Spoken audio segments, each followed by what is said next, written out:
भैया भैया कुछ मदद कर दीजिए भैया, मैं भिखारी हूँ। अबे वो देखने से ही पता चल रहा है। वो भैया क्या है ना, मैंने 3 दिन से खाना खाया हूँ। हैं?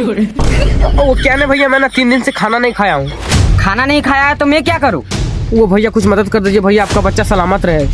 अबे मेरा अभी तक शादी नहीं हुआ है। तो ठीक है भैया, आपका पापा सलामत रहे। अबे ये मेरा पापा नहीं है। अरे भैया वो सब छोड़िए, हमको कुछ मदद कर दीजिए भैया, हमको बड़ी जोर से भूख लगा है।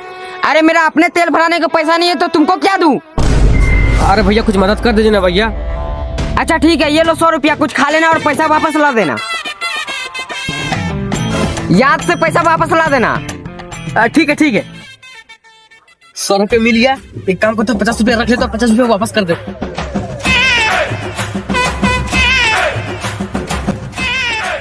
भैया ये लीजिए 50 रुपया।